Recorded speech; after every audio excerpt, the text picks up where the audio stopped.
Hey everyone, and welcome to the Nerd Room, where we talk all things comics and movies. This is episode number 12. We're discussing Star Wars collecting. I'm one of your hosts, Tim. I'm Troy. And joining us this evening, a very special guest host. He's a Canadian-Brazilian YouTuber with mad social media game. He is no stranger to nerding. Izzy Nobre. Hey guys, how's it going? Happy to be here. Welcome, man. It's great to have you. So, by way of introduction, why don't you just tell us a little bit of kind of the brand of nerding you subscribe to? All right. It's pretty much everything you can think of, from sci-fi to comic books to collecting action figures to RPGs to old school computer games. I'm all over the place, really. I think the only thing I'm not huge into is fantasy, like Lord of the Rings kind of thing. That's the only thing I don't dabble into. Stay away from it. Okay. Yeah, pretty much. It never really, caught on with me. But everything else, I'm all over the place. Video games and sci-fi. Lately, more sci-fi. Okay, yeah. Reading a lot of classics, Yeah, and I think that's the way to be. I'm the same way. Like, as far as, I'm not into the fantasy thing. I do love the Lord of the Rings movies, but I never really got into the Hobbit movies at all.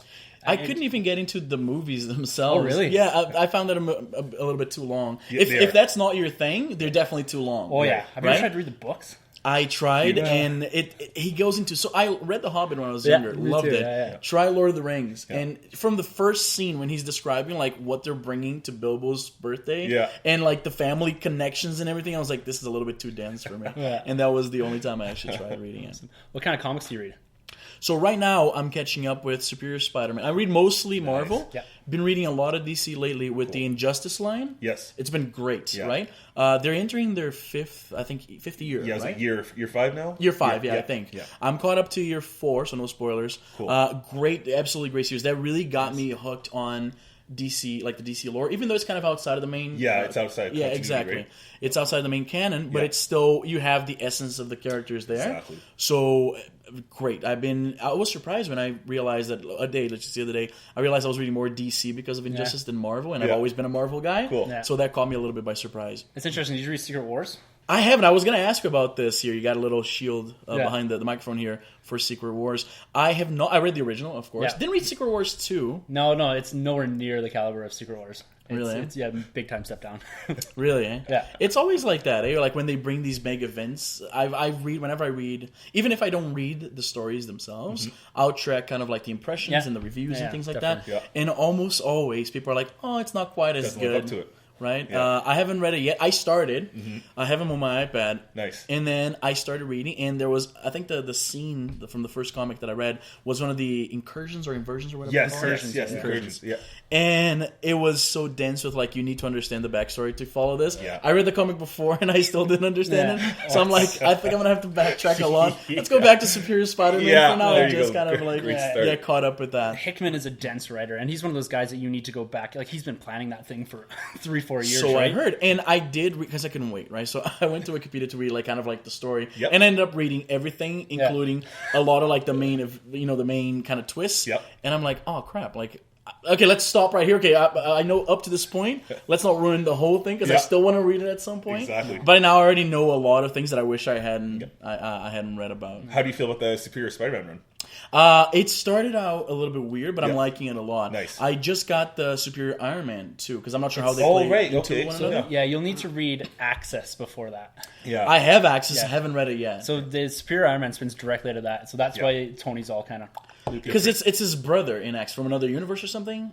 In Axe, or am I confusing with another story? There's so there's Arno, and there's a whole Stark line story where you find out about. So Arno is his brother, right? His half brother. Okay, so I remember that right. Yeah, because there's something else come along the way with the whole with his family and that. I won't spoil that. Yeah, so okay. Yeah, you have to go back and read the Iron Man run before that. I gotta see. It's always like that. I remember when I started reading comics. I used to read them when I was a kid. Yeah, and then I went through a big hiatus, and then I got back into comics around 2005, 2006, whenever it was that Civil War came out. Yeah, it's common. Right? I find that a lot with people. A lot of people came back with Civil War, right? It was fairly, like, it would help for you to understand the zeitgeist of the Marvel Universe, how people were untrusting of superheroes around that time. But you could jump into that if you at least knew the characters. Yeah. It was a fairly decent standalone story. These main events now, not so much. No, and they try to brand them as, you can jump into this and start right here. Yeah. And even this falling out of Secret Wars, and we talked about this a bit in other podcasts, is is you can't jump into it anymore. Like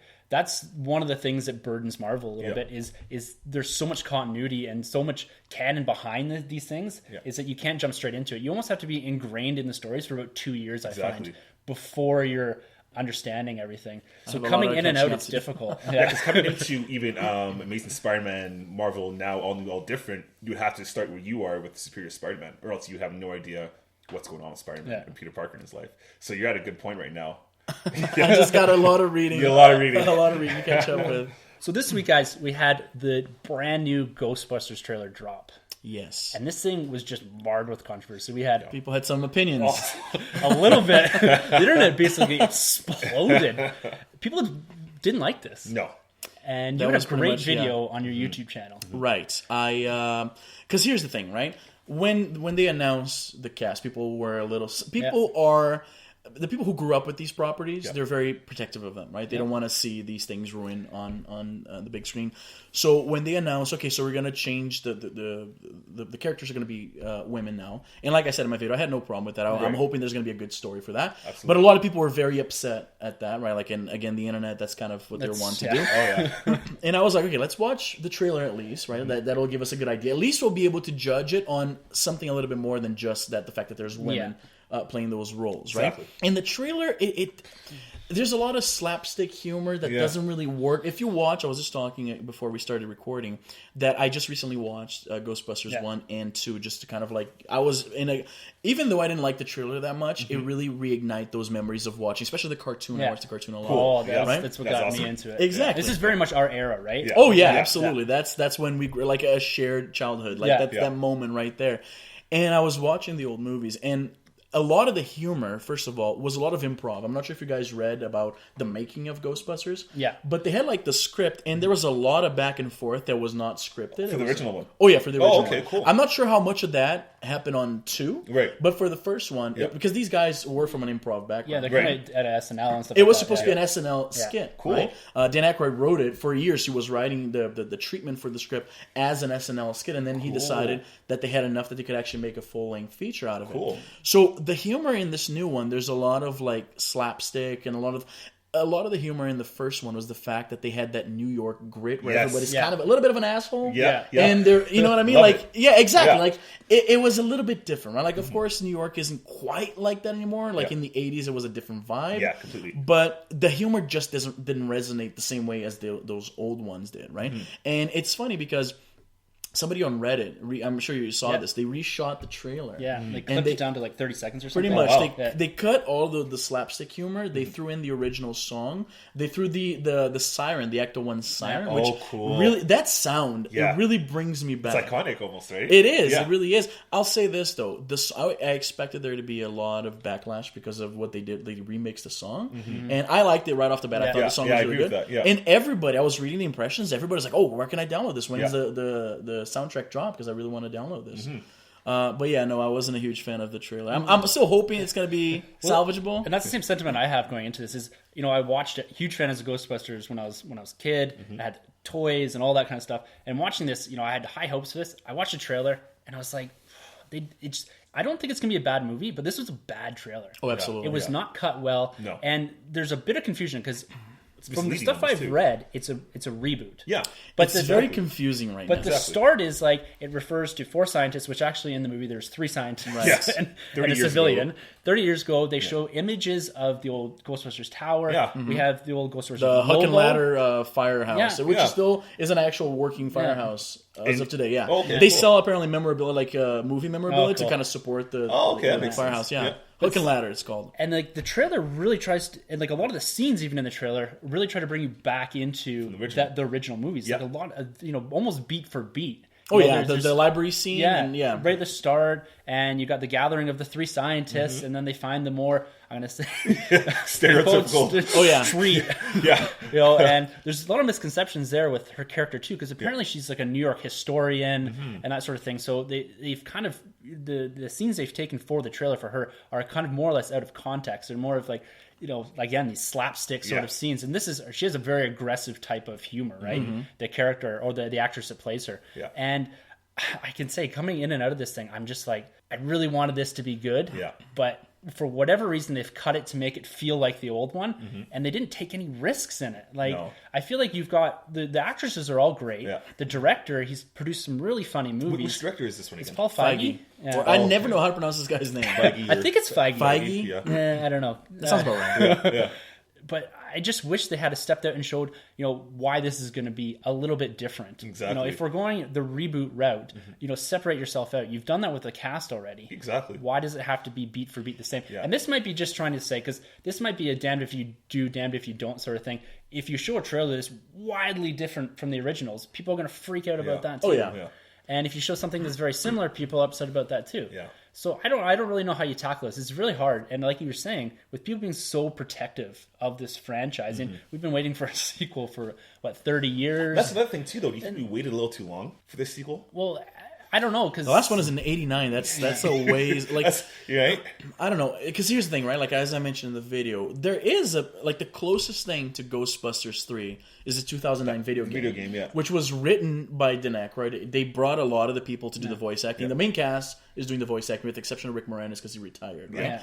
And it's funny because if you see the videos, Bill Murray could not be less interested in doing that, and it sort of works because Venkman was always kind of a cynical kind of asshole. Yeah. But that's not really what he was going for. He was kind of just showing up and phoning it in completely, doing one read for every line and just leaving. That's it. So, but it's I never I haven't played that game in a very long time. I never beat it, right? So maybe it's a good time to revisit if you really want to get that more authentic in the sense that original Ghostbusters feeling. So there is an option, but like you're saying, I'm hopeful still because I'm not a super pessimist when it comes to these things. I'm open minded, but I'm tempering my expectations. Yeah, I'm right there with you. Yeah. And I think you mentioned this in your video as well, and I'm very much of the same mindset. Is you have 2 minutes to hook me for a movie. You're taking your best scenes. If you can't put together a good trailer with your best scenes of your movie and squish it all into 2 minutes and throw a good song behind it to get me hooked, even a teaser trailer,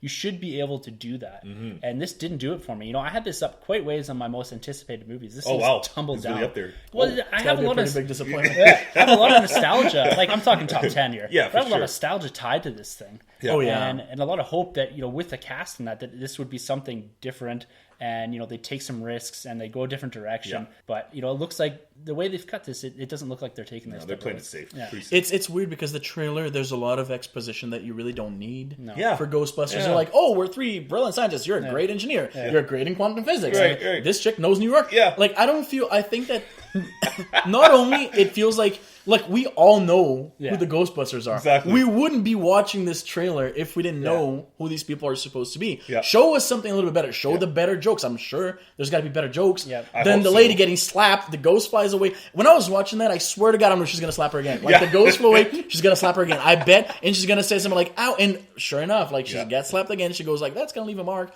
Yeah. And it's just when you can predict. Comedy is about being surprised, right? Is when you don't see that little twist coming, the play of words. And when you can tell by just beat for beat, because that's how these jokes usually play out. Yep. And somebody also commented that the ghosts look so much like the Scooby-Doo movie ghosts. And they cut both trailers together. I'm not sure if you saw this. Yeah. There's a video on YouTube where they splice scenes together. Yeah. And you can tell from context which is which. Yeah. But the ghosts look I was watching, like I said, the previous movies, and the designs for the ghosts hold up like you wouldn't believe. Yeah. Right? Because they're practical effects. And I know it's a cliche to talk up practical effects nowadays, but it looks very real, right? They look like monsters, which ghosts are really, when you think about it, they're a type of monster, right? Exactly. And they were scary, right? They were really that's scary, a big thing. Yeah. Terrifying, right? Yeah. Those movies, watching now as an adult, I just laugh and I think it's cool. But rewatching them, there are certain scenes that filled me with so much dread when I was a kid. And watching this movie, I don't think they're going for that at all. It was like a sci-fi with the horror and the comedy, and this is just it's some comedy, and then there's some some ghosts. I keep saying jokes when I'm going to say ghosts. Some silly ghosts. Yeah, there's some ghosts thrown in. I don't know, man. I'll wait to see it. But kind of just holding back. Yeah. It's better to go like that. The movies I had the best experience in the theater, by the way, are the movies that I wasn't expecting. That you kind of just put under the rug. Oh, yeah. Yeah, so maybe that's the way to go for this. You show up on a Wednesday afternoon, you're like, maybe I'll check this out. Yeah, exactly. Cheaper, too. Yeah, that's right. So we also had announcement that Sony is moving ahead with a Venom movie. Why not? Yeah. So they can still control all the rights to the Spider-Man universe. Yeah. But Spider-Man now sits to some degree back with Marvel, and that's being reintegrated in Civil War into the MCU. This movie is going to be outside of that. Oh, man. Not with the same Peter Parker. Yeah. And a totally independent story built around Wait, Venom so Peter himself. Parker will be in this? If Peter Parker shows up in this, it's going to be a different Peter Parker that was cast in Civil War. That's not going to be confusing at all. No. So you tell me we won't get the Ant-Man movie that we all wanted? Yeah. Jeez. Maybe. Come on, Sony. Wait, so let me see if I get this straight. So as we know, Spider-Man's kind of in a limbo right now because it's going to be shared with Marvel, which I think it's great. Yeah. If there's one character that really needed to be in Civil War, and I know it's not going to follow the same storyline, but I want Spider-Man Absolutely. in there. It's a right? must. Yeah. It's a must, right? And again, I know he's not going to do the big reveal like you said in the comic, because that would affect too much of his own movie, and I don't think they're going to go that route. But it's going to be great to see him. Yeah. So he's gonna be in the MCU, and then they're gonna reboot the franchise again. So, but they're rebooting the franchise, so that comes out July 2017. But that's within the MCU. Yeah, with the Civil War movie. So those two are connected. Yeah, Wait. So the next Spider-Man movie, the next standalone Spider-Man movie, will be more. Even though it's produced by Sony, it's going to be fully integrated into the MCU. Yeah. So there'll be loose ties to it. So Tom Holland will be playing Peter Parker, who plays Peter Parker in Civil War. Right. It's going to be co-produced by Marvel Studios and Sony, Yeah. and then also Joe and Anthony Russo are producers on it. So the guys that wrote and directed Civil War, Winter Soldier, and the guys that are doing which was Infinity great. War. Yeah, the Russo brothers, they know this shit for sure. So that's being integrated into, and where this Venom movie is a standalone outside of that universe. So Sony is taking their superhuman universe, or whatever you want to call it, their comic book universe, and separating it out, leaving Spider-Man on his own, and then pulling this Venom. So what they could do with the Venom is something like, right now Venom is Venom's Space Knight in the comics. Right. Yeah. So he's got kind of more of this super suit. He's Flash Thompson. Flash Thompson, yeah. It's Flash Thompson right now? Yeah. Right Yeah. on. And it works. What about the whole anti-Venom thing, by the way? Was that Flash they as don't well? really touch upon that because he basically, Eddie Brock got cancer eventually without the symbiote, right? Yeah. Right. And then once he got the anti-venom, he could cure any cancers such as Spider-Man. So if he got close to Spider-Man, the radioactive Spider-Man, he would lose his powers, right? Because anti-venom basically cures all That makes kinds of sense. things. That's cool. Yeah, but then they kind of just brushed it under the rug and then just moved on forward with the Flash Thompson military Who was agent. paralyzed. Yeah, he was paralyzed. No, he has no legs. Oh, he has no legs. He lost his legs in okay. War. It's been a very long time since I read that. Yeah. That So arc. Okay. Currently, right now in the comics, he's sitting in the Guardians of the Galaxy universe. And actually, what they did, they took I think I read about that. Yeah, they took the symbiote to the symbiote planet, and it reset itself. Yeah. So it's not on evil or anything like Exactly, yeah. Really? The other symbiotes weren't evil. It's just that one, right? Yeah. Yeah.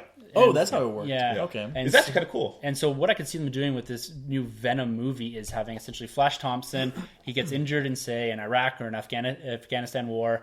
They say, we have this alien suit, we could do this. We're looking for a candidate like you, kind of like the X program or something like that in the X-Men universe. Yeah.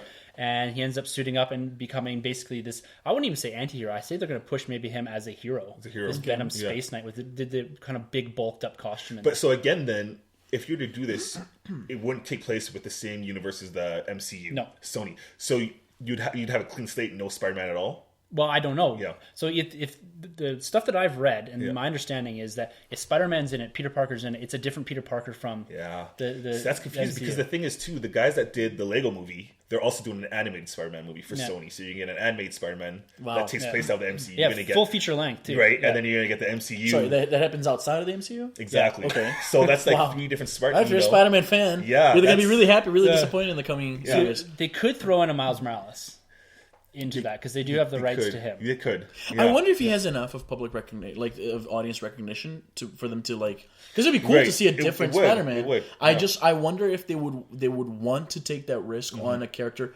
Because like Peter Parker, people have grown up with Peter Parker for decades now. Like my mother, right? like probably my grandmother knows. Like Absolutely. if I ask her like who's Spider-Man, she'll have something to say, and likely she'll know who the character is, even if she doesn't know Peter Parker's You have name. 2 generations of movies too. Yeah. Like 2 different groups of, and so That's true.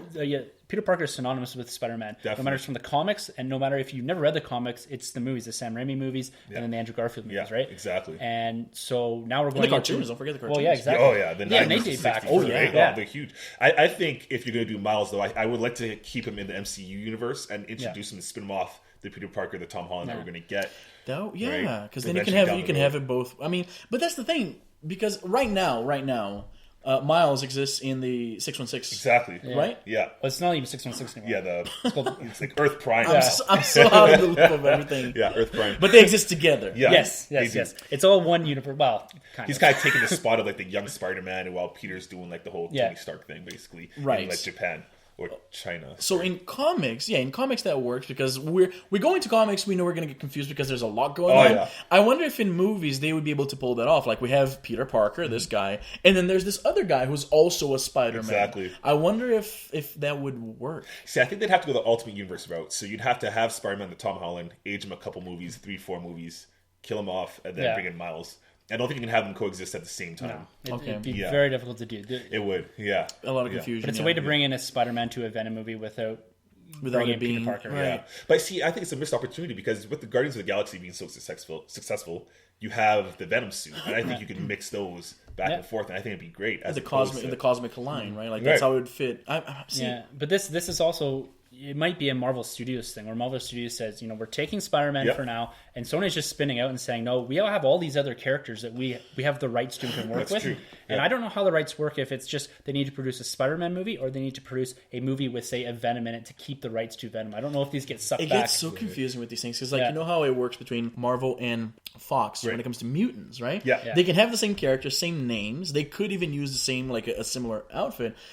Marvel just can't call them mutants. Yeah. Right? So copyright, when it comes to like these properties that Marvel sold, it gets into dicey things like that, where you can have the same characters and everything, you just cannot categorize them as what they actually are supposed to be, which I think is so insignificant. But somebody went over legal documents for like weeks, and like, okay, you can do that. Just give them another name. You can do Quicksilver, I can do Quicksilver, right? Yeah, that's where you're seeing the Inhumans rising too in the MCU and in the comics, is that they're effectively taking the place of the X-Men in the Marvel Cinematic Universe, in the sense that the Inhumans, you mean? Yeah, the Inhumans. For sure. Where essentially you have like a guy that can run fast, so someone that can use flames out of their hands and stuff like that, right? And go invisible. So they're kind of, it's basically the X-Men. Yeah, I think Medusa's hair is like stretchy. Yeah, exactly. It's fantastic, because they have Mr. Fantastic and the X-Men, right? Fox. So although they never seem to want to do anything kind of like cross universe. And after the last Fantastic Four, I don't think they're touching that with a 10-foot pole for a while. They yanked a 2 from the schedule, and they're placing. I think they're gonna go full bore with Deadpool now. Yeah.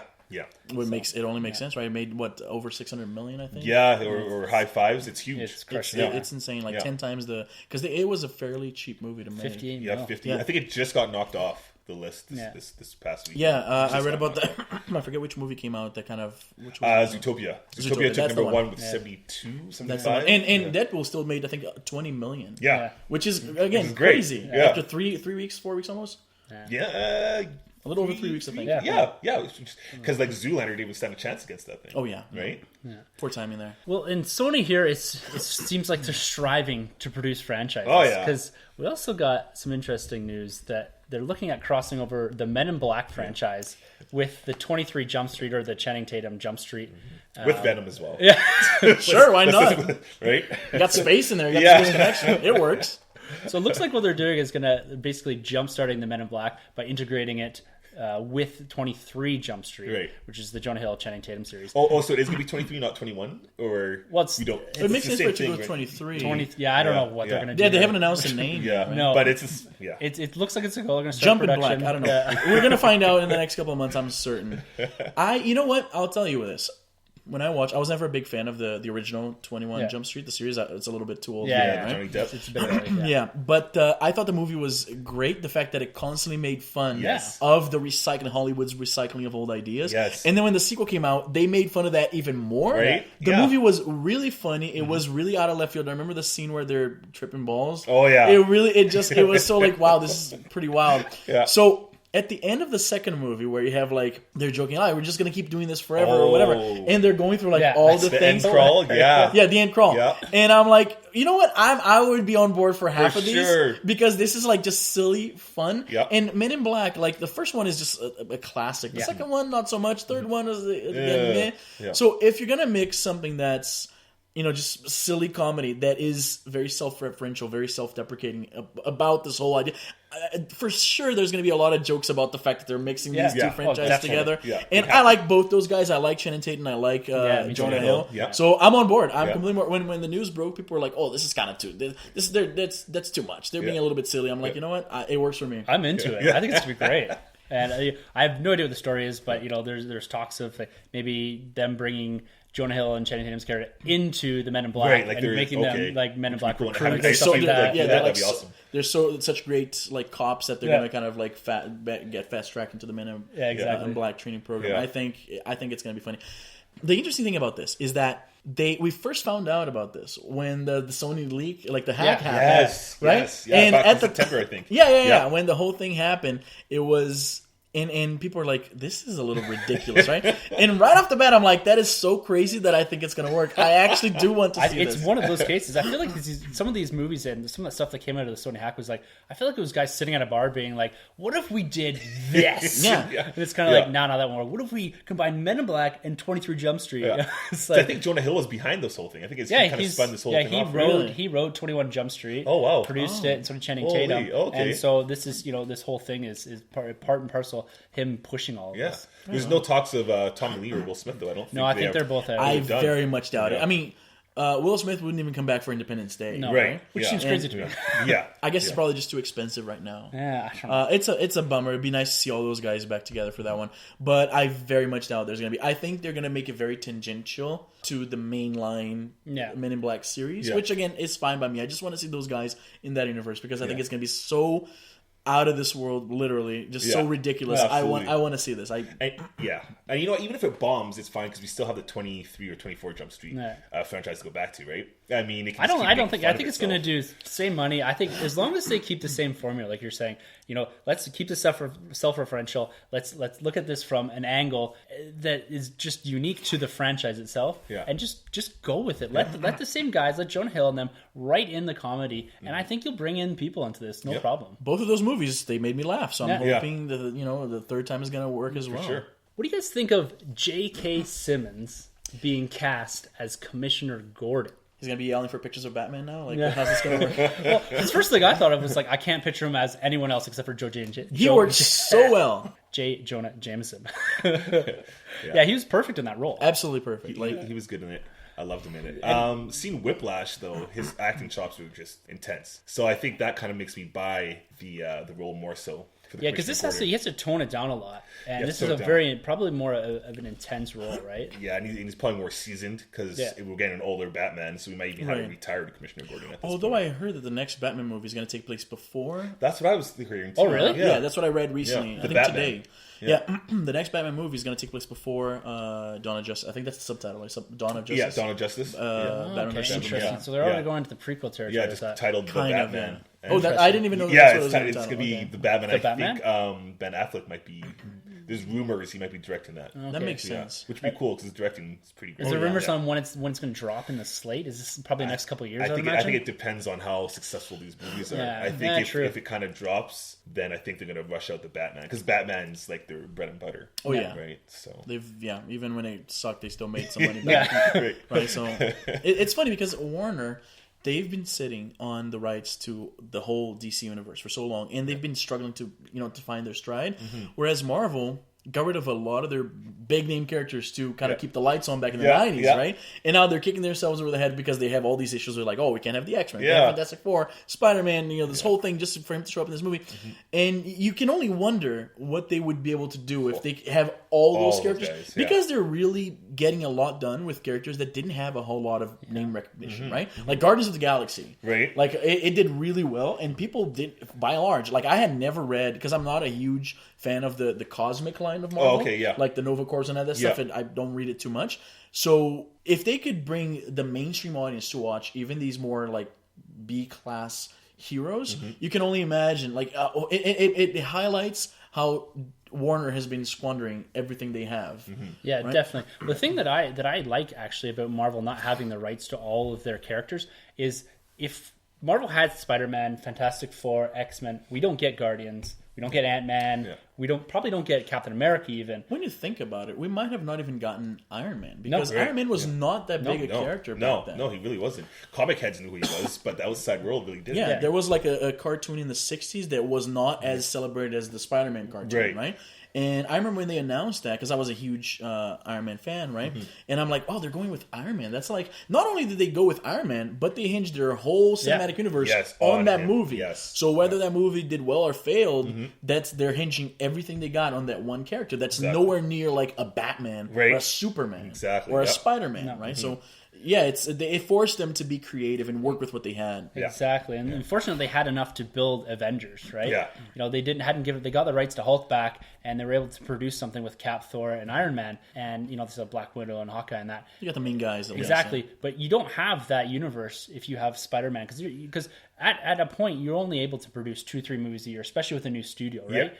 And so you're producing a Spider-Man and X-Men movies, right? Because that's what's hot, that's what's going. Yeah, that's what's and great, so I'm happy that and now that they're bringing back in these characters, with Spider-Man, and that, we're seeing that the success of the MCU is bringing back these characters to where they should be. Yeah, and so we'll see how that progresses. But I think Fox is doing good things with Deadpool. It looks like they're progressing a bit better with X-Men. So we have the universe there. MCU, and then Warner's just taking off here.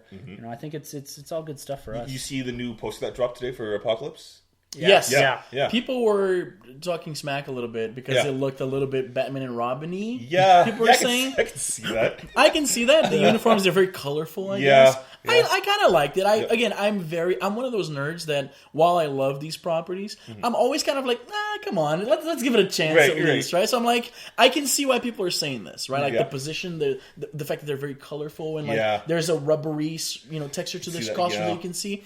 But I didn't understand the backlash. People are, I don't know, man. It's hard pleasing nerds. It is, and X-Men's had a hard time doing that. Very much. Archangel looks pretty cool, I thought, in that poster, and Apocalypse is looking a lot more like the Apocalypse that we know. Less than like Ivan Ooze. Ivan Ooze from Power Rangers. Yeah. That was an interesting design decision. I guess they decided that it's been long enough since the Power Rangers movie that people wouldn't compare. Well, it they're too rebooting much. this Power Rangers franchise right now too, right? Yeah. Elizabeth Banks is meant to be Rita. Yeah, I think. Really? Yeah.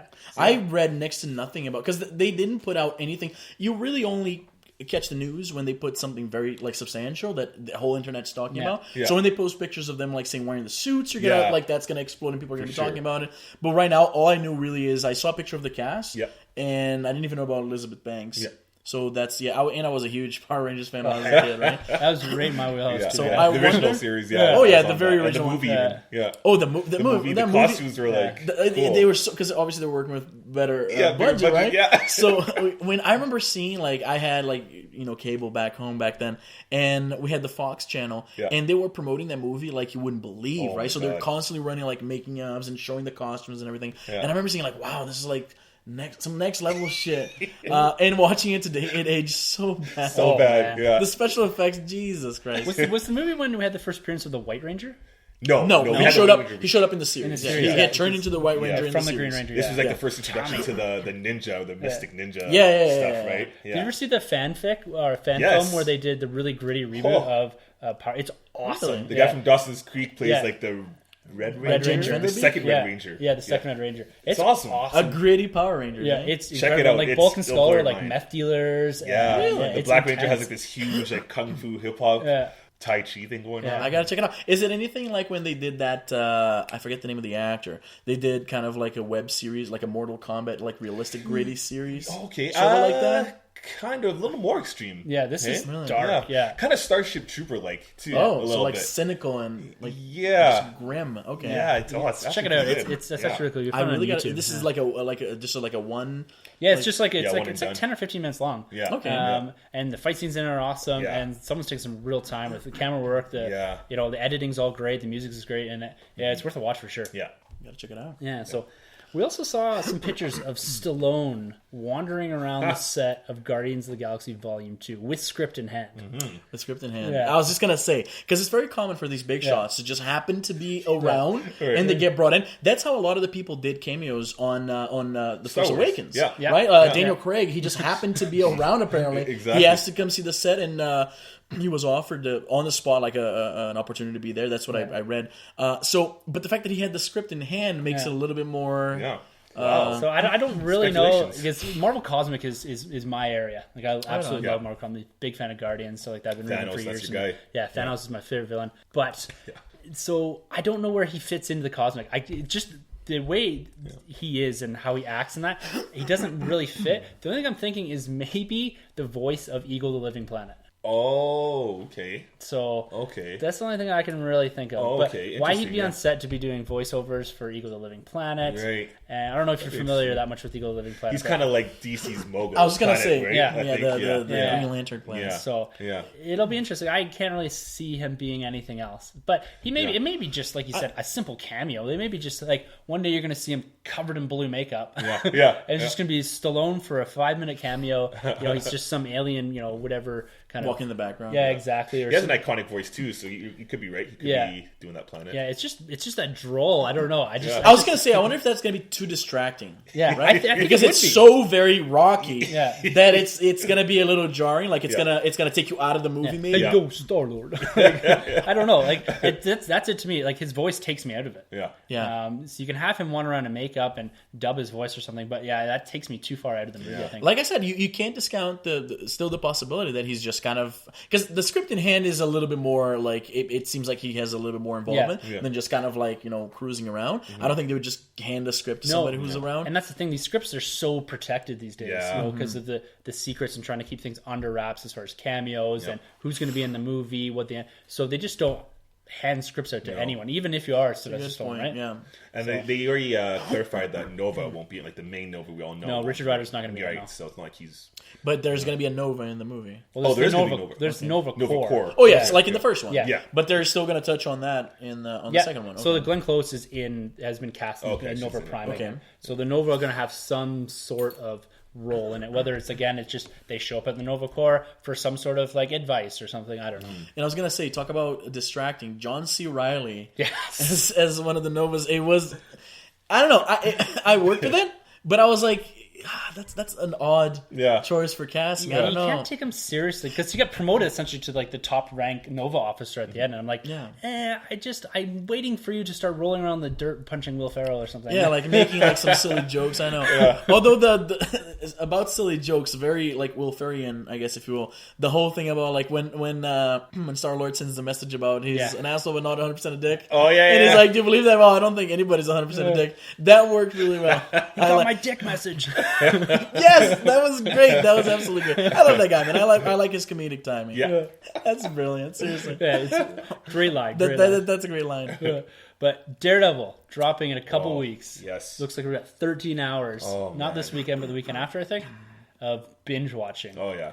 To run through this. I think it's about. I got to catch up with the first one. Yeah. You really have you started on the first one a little bit? Or? I have. Like I was talking just before we recorded. When that show dropped, I was doing my EMT practicum, right? Which is the last thing you do, your clinical in your ambulance before you become an EMT, right? Okay, nice. So I was stationed at the base, and we were watching with all the other guys, and then we'd get a call. So half of us would go to the call, the other half would stay and watch the show. Man. So when I come back, they're like 3 episodes ahead. And I'm like, crap, like I want to sit down and kind of do the whole communal, like, social thing. Yeah. But, like, I missed, like, a good, like, 3 episodes almost. Yeah. So it'd be this back and forth. I want to watch a little bit because this seems very interesting, but at the same time, I shouldn't. So the timeline of that show is a jumbled mess in my head. Right. Yeah. And while I love the character, I just love the whole, like, kind of like film noir, detective world. Gritty a little bit. Gritty. Yeah. I love that in the character. But the show was kind of like, the timing for me was just the oddest place. Mm-hmm. So I got to sit down and kind of like catch up with it before the second one. I think this next series is going next level. Yeah. It's going to be, and they showed what full costume of Punisher. It's the first time we've seen him with the skull on the chest, the long black trench coat. Yeah. And we got Elektra, and we got Daredevil, big posters. This thing is looking fantastic. Yeah. I cannot wait. Yeah. And, we're going to binge watch this thing, and we're going to review it on the podcast here in a couple weeks. Yeah, just crush it. And, it's... So it's dropping this weekend, you said? No, 18th. Yeah. 18th, so not this weekend, I think the weekend after. Right. Yeah. Right before Batman vs. Superman. Yeah, perfect timing. Right? Yeah. Really? The weekend before. Yeah. Wow, it's that close, eh? Yeah. She started looking into tickets, eh? Oh, did you get? You haven't got your tickets. We got our tickets last week. Batman vs. Superman. Oh crap! I might be already screwed. Yeah. You know what? I went on. What was it? 2 days ago? Yeah. There's still quite a bit of tickets out. Yeah. Okay. So there's a theater up here, by here, Landmark Cinemas actually, and they do they're doing a 6 p.m. Thursday showing of Batman vs Superman. Really? Yeah, and it's the 3D IMAX, so it's the first showing in Calgary of Nice. Batman vs Superman. And usually you show up there to get the posters and the reserve seating too, so it's not like you have to show up 3-4 hours in advance. Right. It's We like should a go grab a beer before, Yeah. and then walk into the theaters. We got our seats I primed. really gotta look into buying my tickets. I didn't realize it was this close. Yeah, I know, Wow. right? This creeps up on you. Yeah, it's crazy. All right, guys. So we're here to talk Star Wars collecting. We're all massive Star Wars fans, and I don't know, man. I'm intimidated here and there. I thought I enjoyed Right. Star Wars. I stepped into this guy's basement, and it's like a sanctuary. Like, you got some really cool stuff to set up. I love. You got some Legos. You got some classic figures. It's like I thought I had a lot of Star Wars stuff, but I have to reconsider. Love the I know. art too. There in the corner too. yeah, yeah. It's been a passion of mine since I'm gonna say 97 or so. Wow. Right on. Yeah. And it's been something I've built up for years and years and years. And like I've said before, like the collecting kind of for me ebbs and flows, like intensity. Like high school, I kind of got out of it because I had other things on my mind. Yeah. As we all do. And being a collector to me it's less about going out and buying things. It's more about being part of a community. Yeah. And it's about the hunt, and it's about forming relationships with people. I've met a lot of people through Star Wars, through Star Wars collecting. I've great bonds with my uncle and my cousin, and even my dad, who's not a big Star Wars fan, has at times been a big time collector for me on behalf of me. Like, cool. he's the one that got me into the vintage Star Wars. This is something that's ingrained. This is how people see me. My friends and family, I'm the Star Wars guy, Yeah. right? And I fully embrace that, and particularly over the last maybe 10 years. At times I've always, I've pushed it to the back, and it's not been something that I've projected out there. But, the last 10 years or so, I've just said, you know what? I really love doing this. Yeah. I enjoy collecting. I enjoy everything around the community. And that's why I'm a collector, right? Like you said, it's at times it's intense. You got a lot of, like, when I stepped in here, I was incredible. like, wow, man, like, this is pretty, it shows that you've been at this for quite a while. Like, I don't think you could pick, even if you had the means to drop that much money at one go, you would never be able to find all of this in one Exactly. place or 10 places. Like, this looks like it's been a collection in the making for quite a while. So a lot of trips to Toys R Us, a lot of trips to Walmart, eBay, Amazon, all that kind of stuff. That's one thing. Like how did you guys get into Star Wars collecting? And what do you collect? So for me, the first time I was able to, because I think the first collectible I have for Star Wars, I had the toys here and there, but back home I'm from Brazil, right? Yeah. And Brazil in the 90s, like the economy, I mean, it's never been great, but it was really not great back then. I had a few toys here and there, but nothing, like, it was hard to be able to, like, go to the store and, like, I want these 3 things because, I'm going to play with all 3 of them together kind of thing. Yeah. Couldn't really do that. The first thing I had, Star Wars, was, I'm not sure if they ran this promotion here, but Pepsi, when the remasters landed in 1997, right, the special edition, Pepsi was doing this thing where you'd bring, I think it was 3 like bottle caps and like $1 or whatever, and they would give you a little, I guess probably magic, like a little booster pack. I know of it. Yeah. Yeah, they would give you a little booster pack, which I think it came with like 3 little cards with like the vehicles and the places and like the characters, and you flip it over and there'd be a quick bio of the character and like cool. the language they speak, what race they are, wow. their size. It was really cool. Like it was like glossy, like a little thing of card. Really cool. My aunt was the owner of like the high school cafeteria, so she had like boxes and boxes of that stuff. When the promotion ran out, she there's all these stipulations, like after a certain date you cannot like put the stuff out anymore, so she had nothing to do with it. She just came to my house with all of these boxes and said, here you go, like you like the Star Wars stuff, right? So I spent like the whole evening like opening them and like and it came with like this little plastic like little binder like numbered because like they all had their numbers, and then I'm like putting them all together. Do you still have it? I wish, man. I had R2 has always been my favorite character, right? I remember when I think one of the first games that I really got into Star Wars, which I guess also counts as Star Wars collecting. Yep. It was Super Star Wars Return of the Jedi for the So Super hard, Nintendo. so good. It's so hard. When I think that I beat that game like on emulators today, having save states, I have a little bit of a hard time. And to think that I beat that game back then, I'm impressed at myself. Passwords. Yeah. And then I remember being disappointed because at the back of the box there's like a little R2, and I thought, like, a kid, you imagine things. I thought that meant you could play as R2, and I played through the whole game and it couldn't. Right. It was just a save state. You like get up to him and like crouch, and then it would save your spot. Yeah. But then so I had an R2 card in my wallet that I always had, and then over time I moved a lot over the years, and I ended up losing, you know, a few cards here and a few cards there, and I always had that one in my wallet that was already kind of like, you know, getting a little beat up, right? Yeah. And then I lost that wallet, and then I completely lost like all of my cards. Yeah. So that was a little sad. In 1999, when episode 1 came out, my family and I, we went to the States, and we had a little bit of money, and toys were a lot cheaper. Yeah. So we went to a Toys R Us, and I picked up I'm talking like a good 10 action figures. Wow. Of episode 1, right? I even had Jar Jar. I had Jar Jar. Oh, wow. I had the Battle Droid. Yeah. And then all the characters. Yes. So that was the first time when you got. Yeah, there you go. There That's exactly the one. And I remember you could take this off too. Yeah, that's exactly the one I had. And this was before Jar Jar was universally hated. Exactly. For the first like little while, people weren't super upset at the character.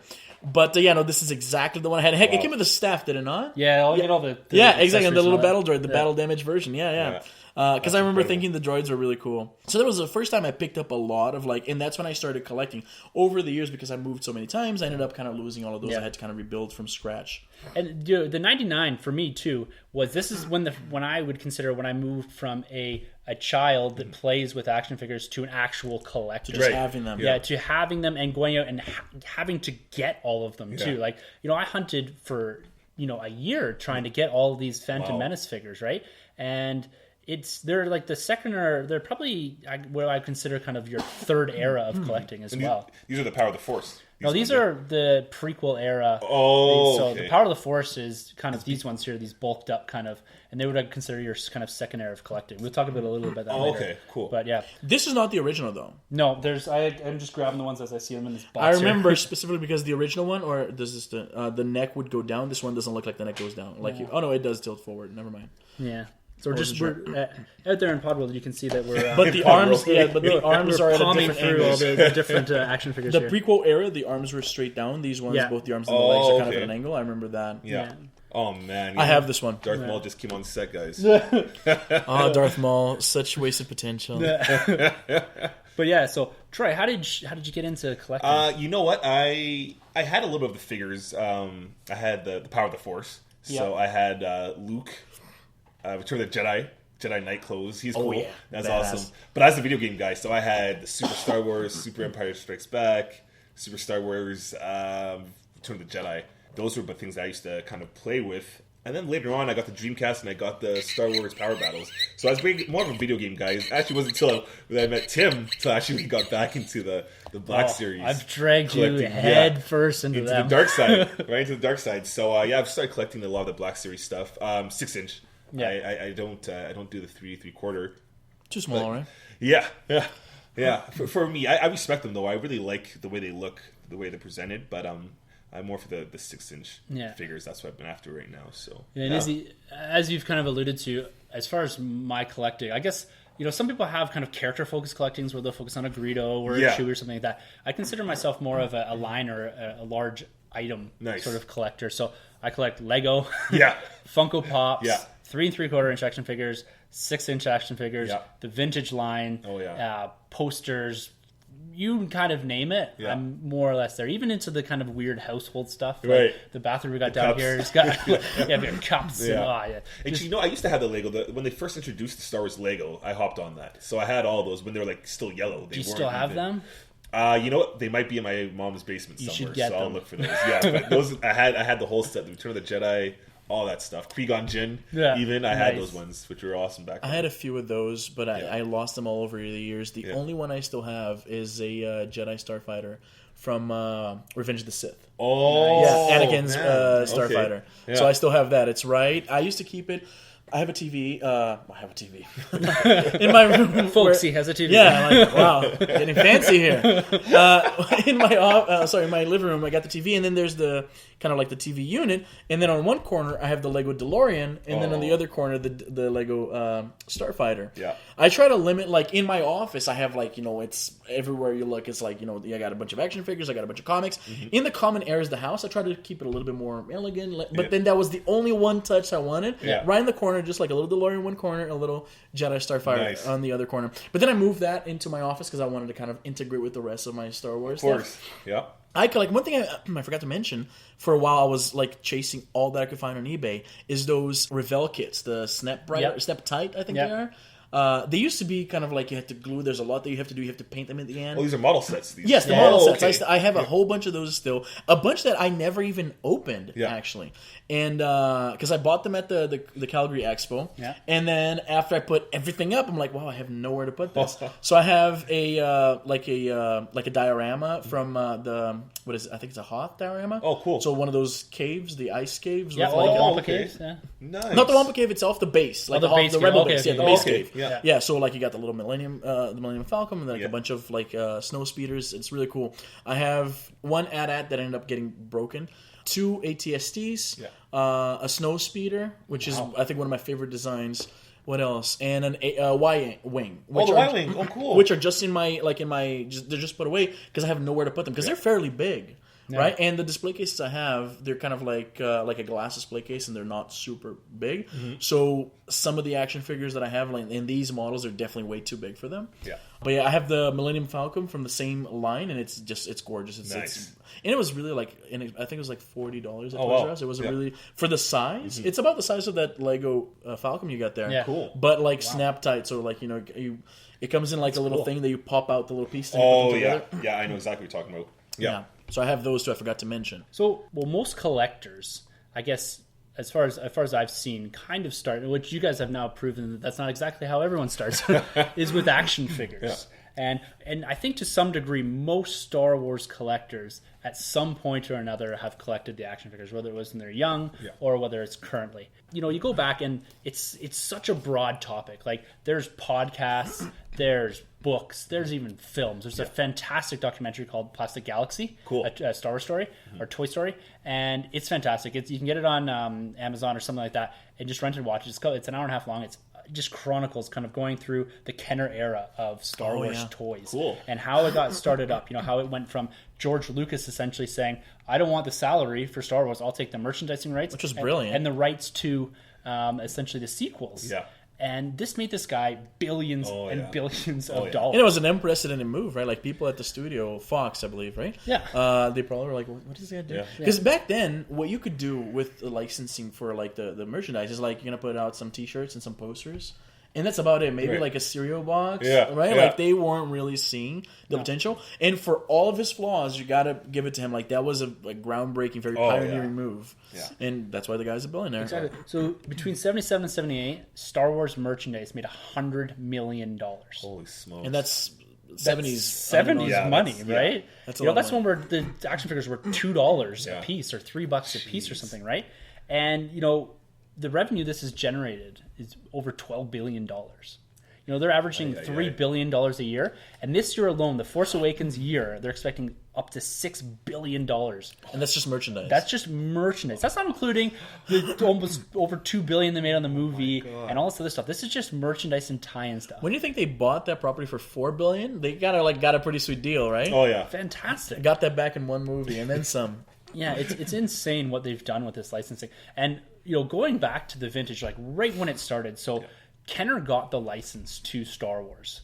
And they were, I guess at the start, all there was really out was Planet of the Apes. And they were more kind of like a doll action figure sort of thing. Mm-hmm. There was no those big ones, right? Yeah. There were like actual fabric. Yeah, like fabric, and they had like a plastic head. They're the only action figures that are around. There's none of this 3 3/4 inch plastic manufactured, high degree of, at the time, likeness. Not so much anymore. That didn't exist. Mm-hmm. So no one really expected that Star Wars was going to take off like it did, right? And Kenner was caught a bit off guard. Yeah. And as far as I'm concerned, they pulled off the biggest coup of all time as far as toy marketing and merchandising. So Christmas of 77. So the movie came out in May 77. Christmas of 77, they sold an empty box. Yes. Oh my God. It's called the Early Bird Package. This is an infamous story. They basically created like pre-sales. Yeah. Exactly. Wow. This was your pre-order where you drop your money and you get nothing in return except for a certificate that says someday you'll send this away and we'll send you back action figures. Yeah. What? And people put that under their Christmas trees and everything. Exactly. Oh that created the whole pre-order kind of like a method of buying things that don't exist yet. Oh my gosh. And this is like one of my coveted Holy Grails. I want a full mint in box. These things cost a fortune, but essentially they had 4 figures in there. It was Leia, Luke, R2, and Chewie. And this came out of a box, and it said when we're ready, because it takes about a year to go from concept to production on these sort of things. And Kenner just were caught off guard. Wow. And so in 78 they started shipping these things to people, and they lived up to it and all that. And then the line was augmented by another 8 figures, and then another 12. And so this thing picked up really quick. And the unique thing about Star Wars, and this started right from the beginning, and you'll see this through every single action figure line, is every character gets a figure. Yeah. You know, you look at Ninja Turtles, you look at whatever, you're only getting your main characters, your main villains. This, you're getting people that have screen time for literally a split second, a single frame. One of the most infamous ones for that, I think, is Wilwood, I think is his name, the Ice Cream Man. Yeah. And there's a scene in Empire where there's like turmoil in Cloud City, and you see one guy, and he has like this beige clothes, and he has like, it looks like just like a metal cylinder. Yeah. And he's running the background. You see him for literally 1 second. Yeah. And there's an action figure. His name is Wilwood Hood or something like that. And he's known in the collecting circles as the Ice Cream Man. Oh my goodness. And there's characters, like there's one in the Return of the Jedi line in the vintage called Yak Face. Yeah. And that's not even the character's name. But this thing goes for like $10,000 plus. Wow. And it's literally split second screen time. And that's in Return of the Jedi. And it's nuts. And it's because it wasn't sold in the US. It was only sold in Canada and Europe. Yeah. And so that's a big thing with vintage collecting, is this rarities and the variations. Because this had never been done before on this scale, that they produce these early figures, and you end up with variants like this. I got 2 here. There's the Han Solo big head and the Han Solo small head. Yeah, I was going to ask you the difference between these guys. I mean, well, obviously one has a bigger head, but... Yeah, so what happened, this was the first run, which is the Han Solo from I think the original 12. And then the second run, they said, we want this to look more like Harrison Ford. Oh, okay. And so then they produced what's called the big head Han. Oh. And you see this all through the line. You see different variations in colors. Yeah, there's they change out the vinyl capes on some of these. So you can see the original Vader's got a vinyl cape. Yeah. They changed that out for more cloth things, like specifically the Jawa. And that's one of the most rare action figures to find in the vintage line is the Jawa with a vinyl cape. This is definitely an odd decision. Yeah. It looks like Dracula. And we're looking at the vintage Vader here. Yeah. And so it's those original run of characters, and then they went back basically to the drawing board and said, okay, now we're going to look at something. So there's stuff called the double telescoping lightsaber, where essentially the lightsaber had an end that came out, and it would break easy, so they changed that up. And so a lot of vintage collecting is not only going back and collecting. I think there's a 93 or 96 characters that span from essentially A New Hope right through to Power of the Force. That was the end, because that's basically 84. Yeah. These lines ended. Yeah. And then you had kind of the droids and Ewok series had figures as well. But a lot of it is going back and collecting, the variations, the variants on these things. And then there's a difference between do you collect on card or do you collect loose? Yeah. Collecting on card in the vintage is pretty difficult because of how expensive they are. Oh, yeah. But they look fantastic in that. But a line that we've kind of alluded to here, and I think was kind of the first line that we all got into, was the Power of the Force 2 stuff. Yes. And that's a line where you had the bulked up characters. Yeah. You had kind of the big buff Luke in Hoth gear. This is my first action figure ever. Wow. And this one's commonly panned because of that. Sorry, because of the shape of the body? Yeah, because they buffed them up. Chest is so like... they went and resculpted it all. Like when you look at the originals, these are very low points of articulation. The paint apps aren't great, and then they've gone and changed this. They make them almost superhero like. Yeah. Bulked up a bit. Yeah. These are the ones with like the greenish black kind of packaging. Yeah, so when you look at the card backs, it's like they're green, and then the second series is kind of an orangey red. Right. You'll see them even at comic book shops now, and you'll always see them at cons. There'll be tons of them in boxes. There'll be some for like $5-10 in box. Oh, really? Yep. Wow. I want to ask you about the Kenner ones, because you see a lot of them, reprints or whatever you call them, right? Like these, because you go to like a comic book store, and you see like the Kenner ones that are made to look like the original ones. They're obviously not vintage ones, right? They're just... So Kenner, as a toy manufacturer, they still exist then? No. So Hasbro bought them in 91, I believe. Okay. So Hasbro bought out all the rights to Kenner. And what they've done, I think that was in 2010, it was called the Vintage Collection. And they've gone back and reproduced the card backs with updated figures in them. So the figures that are in, so that you'll see them at all kinds of the comic book shops and that. So it's the Kenner card backs, and it's updated figures within them. So but I've seen some that look like the old ones. Yeah. Not so much for Star Wars, but for other properties. And I was wondering if, for instance, there's a comic book store that I go to that's close to my house, and they have a lot of Predator and Aliens, like Kenner, Okay. and I think it's like the actual card back and everything. And the figures, they look like those ancient ones. Are you talking about the reaction figures? I'm not sure. Yeah, I think I know which ones you're talking about. Yeah, they're very low articulation. Oh, yeah. And they look essentially like the vintage.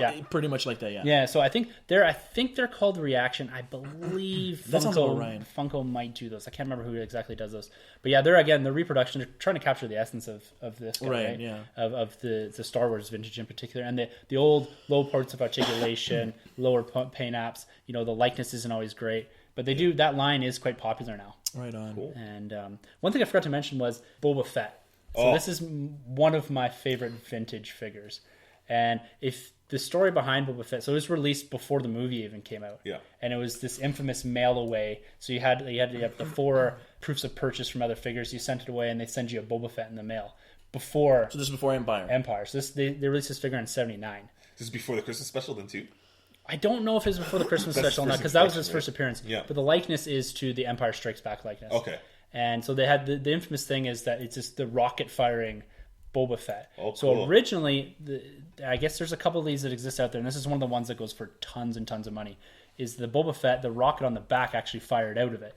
No way. But because it was considered a choking hazard, they went and glued it in. And So it's still functional, but glued. well, it looks like I don't know. It looks like they've glued it in, or they've molded it in. Where would be the actual mechanism? Like The firing button? pin looks like they've taken out. I see. Or it might have been one of these ones you just touch the top, Right. and essentially it fires out. yeah. But that's one of the more infamous kind of vintage figures that'll be out there, and these things go for thousands of dollars. Wow. Really? If you can find them, yeah, it's insane. Incredible. Like just looking at prices of some of these vintage. Sorry, going back to the vintage again. Like some of these sell. So there's ones that sell. There's a Boba Fett with a rocket about $27,000. What? Crap. Yeah. Obviously boxed and mint, right? Well, so that would be the mail away one. So it won't even. It didn't have a card back or anything. It was in a plastic. It's Really? essentially in a plastic case in a small white box that showed up in your mail. Wow. Yeah, people. That's It's odd. They crazy. didn't even think of the promotional, it's just pretty much here's your guy, basically. Exactly, Like, but it got people, because you need to buy 4 figures to get the Boba Fett, Right. and it was building hype for Empire Strikes Back. Again, they were really evolving the whole interaction of collecting and getting action figures with kind of the Star Wars community. So they're building up this community and saying, here, you get this exclusive action figure. Same thing that they did with the early bird thing is, it's all about exclusive. It's all, and that's just what it was. And it was building hype, and it was running with, all the hype that Star Wars had, and saying, we're making hundreds of millions of dollars off collecting here. Let's continue this. Let's build the hype for Empire. Definitely. That's incredible. Yeah, it's continued all the way through there, right? Yeah. So you had like 95 in anticipation of the special editions, and eventually the Phantom Menace. You had the Power of the Force line coming out. So that was kind of, because Star Wars had a big lull in between basically 85 and 95 as far as merchandising. It wasn't until the re-release of the special editions came out that Star Wars collecting became a thing again. And that sounds like when we all kind of jumped into it, at least collecting more as kids playing with action figures. Yeah. And it wasn't until the prequel. So, I've always kind of thought, so you have your vintage era, what we've called classic era, which is kind of your Power of the Force too, so it's your 90s. And then you go into the prequel era of action figures. And this is essentially your Phantom Menace, your Attack of the Clones, and your Revenge of the Sith. Cool. And interesting enough, so I have the majority of the Phantom Menace, completely skipped Attack of Clones, and I have the most. Not even the clones and the clone troopers, because I thought the design was pretty cool. It was the time in my life. I can't remember exactly. What was it? 2003. I picked like 5 the other day, Yeah. just to have them all lined up, That'd be pretty like sweet, posing though. them and stuff. Yeah. That'd be pretty cool. And the Boba Fett too. That would be, or I have- Jango Fett. Yeah. I have Jango I have a Boba because Django's blue. Yeah. I have a Boba. I haven't come across a Django. I just picked up 5 of them. Yeah. And along with like a whole bunch of. I got I had a little Yoda, but then I found the Yoda that came with the little backpack for Luke. Oh, from yeah, in Return. Empire. Or Empire. You're Yeah. right, because there's the training montage. Train them, yeah. Yeah, Empire. So I picked that up. So I have a little Yoda with a little lightsaber, Nice. and then I have the Oh, Yoda man. on Luke's back Oh, it's so because it's cool. like a little cloth backpack and everything. It Yeah. looks actually pretty cool. Yeah. So yeah, I had to pick up a bunch of stuff the other day. That's really Well, that was cool. that's the recent Black Series stuff. I'm sorry? That was the recent Black Series you're talking about. No, it's No, not. there It's was not a a Black boat Series. toy. It's a 6-inch okay. one. Yeah, Yeah, it was, yeah. Oh, Yes, okay. I remember that one with the Yoda. yeah. I actually don't have Black Series stuff. Oh, Believe it or really? not, yeah, I haven't gotten around to it because I'm a little OCD with certain things. So, like for instance, that the Lego Starfighter that I was mentioning, right? I have a lot of Revell kits. So I have like a TIE Bomber, a TIE Interceptor. I have a Jedi Starfighter. I have an ARC 170, which is like the precursor to the X-Wing. I have an X-Wing. Oh. But the problem is that the Jedi Starfighter is not to scale with all of those. Like, all of those are to scale with one another, and the Starfighter is bigger. So I had to, like, it was bugging me so much that I had to move it to another corner because it doesn't mesh together. That bugs me. And like, all of those are also to scale to the Millennium Falcon, which is from the same line. Right. So it all works together, but that one guy. Line. So because I have a bunch of 6-inch stuff already, every time I go to the store, I'm like, I want another 6-inch to be like there. The only pass... I have a Hot Toys, right? Yeah. So I have a Clone Trooper. The ones with the yellow designation. I forget which ones those are. Oh, okay. The yellow kind of paint app though to them. Yeah. So I have one of those, like the Hot Toys one, like the big one, which is amazing. I got it for my birthday. It's brilliant. So that I'm okay with, even though it kind of looks like there's like a giant Clone Trooper behind them. But that one I'm able to overlook. But everything else has to kind of be to scale. Yeah. Like I have in the same cabinet, I have a to scale ATSD with Darth Vader piloting it because I thought it was going to be funny. Nice. So like the little hatch at the top, I open it and put a Darth Vader on top there. So it's always, whenever I take a picture for like Instagram or whatever, I always wait to see the comments people are joking and laughing because there's Darth Vader's piloting the ATSD. Awesome. I love it. But yeah, I want to get into the Black Series stuff. But first, I have that floor, quote unquote, of the display case. I want to like fill it up until there's no room for anything else. Yeah. Then I'll like move to another floor and get some Black Series. Yeah. I have a lot of 6-inch. Sorry, the Black Series 6-inch.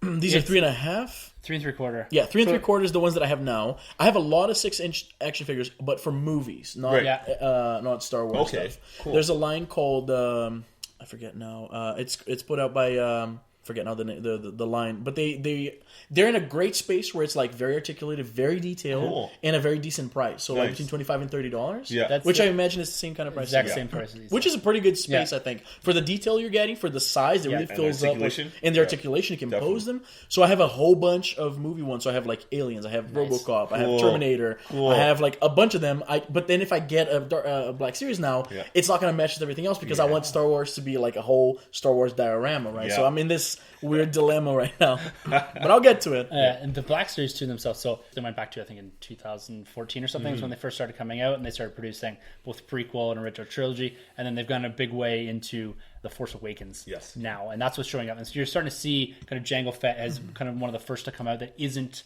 a Force Awakens character in the last year or so, right? And these things, and you can attest to this, Troy. Once you're into them, there's no going back. No, I can tell. Those Black Series are so the ones up here are Black Series. So they're from the original series, which started in 2014, like I said. So that's not even the full collection there. That's the majority of them, and that's one thing that I actually want to talk about is in Canada. We have such a hard time with distribution. With these action figures, and I'm on the hunt almost every weekend, like hitting up Walmarts and Toys R Us and stuff like that. I'm taking my daughter and running through to find these things like a goofball.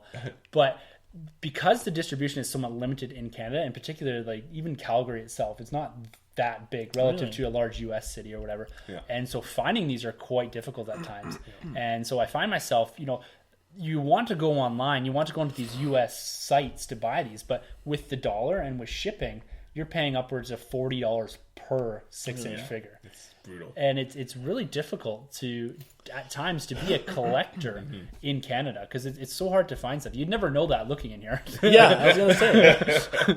But this is like hours and hours of hunting. And that's one thing I do love about Star Wars collecting is the hunt. You're going in, you're kind of making your way. And you find stuff in the Toy Oz and you get all excited and you get up to the till. And they ask me every single time, do you need a gift for someone? I know, right?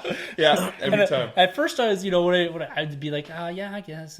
But now I'm just like, this is for me. I come ship with a giant Lego. This is for me. That's awesome. Let me ask you this: how would you know? Because like obviously, I don't think the listeners have you ever posted a picture of like what you got on? Some of it. Yeah. Okay, so the listeners might have some idea because you have a lot of stuff. So I'm wondering how when you go out, right? Yeah. How do you even know anymore if you already have that figure or if you don't? Because I even have that problem already, and I don't have like a tenth of what you have. Well, when I'm going to specifically for things, because at times, so some of this stuff is, you go your vintage or, your Funko Pops and stuff like that. I guess I have it documented on my phone, basically everything I have, but I could probably rattle off the majority of things I have down here. And that's just from years of being kind of totally immersed in it, right? And chasing these things for so long. You know, if like some things like say a Kylo Ren 6-inch figure, you know, something that I chased for a while. You're not going to forget that one. You're not going to forget certain things, right? And so I don't think I've ever double bought anything. Probably will happen at some point. I've done that with comics. I do that with comics. Yeah, all the time. I'm sitting, and lately I've been terrible for that because I'm a bit behind my comics. I'll be sitting in the comic book shop, and I'm like, I'm looking at the covers. I know I've looked at the covers before. I'm like, I have no idea if I own this or not. Yeah. And I'm like, I'm going to have to go back now. I'm not going to get it because I've done that before where I've bought doubles of things. And I'm like, what am I going to do? I know. You know, and now you're looking at $5 per comic because the US price and that. Yeah. It's not something that you kind of want to continually be buying the same comic over and over again. But I don't know, sometimes maybe it's because I'm so focused on finding particular things. Like recently it's been action figures, and I've had a lot of success recently in Calgary finding the 3 3/4 inch line of the not the Black series, the Force Awakens series, and the 6-inch as well. I've had some success. But I think documenting it is quite important. Yeah. And that also helps if someone ever breaks in and steals it. Yeah. Gotta know what's around. Yeah. But it's interesting, pulling on that thread a bit about someone actually breaking in. Like, if you were to come in here, people are going to look around and probably take some stuff. But at the end of the day, as being a collector, like, I've never collected because I thought things were actually worth something. You know, they're more have a personal attachment to these things. But anyone that's going out and collecting Star Wars stuff, looking to make a quick buck. Yeah. So you have your scalpers and stuff like that, whom I absolutely hate. Who doesn't, right? Yeah, they're the guys that go into Toys R Us or the whatever. They'll take them and you'll find them on eBay for $50-$60. Exactly. Yep. And even at times I've gone in and I've had 2 rare figures in my hand. And I've said to myself, you know, I could buy this and probably could sell one, but I'm going to leave this here because there's going to be another collector that's going to come along and want this. Yeah. And so I'll put it back. And I don't like the idea of scalping in that. That's really hitting the amiibo collecting community, I hear. Yeah, is it? Because that's the, like, right now, like, the big mainstream collecting, I think, is the amiibo thing. Yeah. Right? Okay. Like, people will line up outside of Toys R Us, like, spend the night because they know a shipment is coming with a new thing. Yeah. And I have some friends in the amiibo hunting community, and they talk about how, like, people go, and even though they put limitations on how many you can buy at a store, people go with, like, their friends, pretend they don't know each other, and, like, you know, you'll buy 2, I'll buy 2, he'll buy 3, which is, like, the limit, and then, you know, one guy's clearing up the whole store. Oh, shoot. I'm not sure if there's any mechanisms in place for the Star Wars, because Star Wars, even though there is a big collecting community, it's not as much of a mainstream frenzy as Amiibo is. So are you able to then go to a store and say buy 5 Kylo Ren? Okay. Like, I bought this whole line this weekend.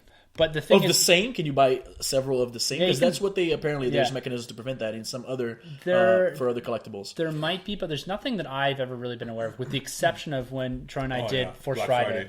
So that was last September. We sat out in front of the Toys R Us on the McLeod for like 4 or 5 hours in line with, you know, a couple hundred other people. And then you go into the store and it was a maximum of 2 items. That was Force Friday, right? Yeah, that was last September. So I came out with Kylo Ren and a 6-inch Kylo Ren and a 6-inch Stormtrooper.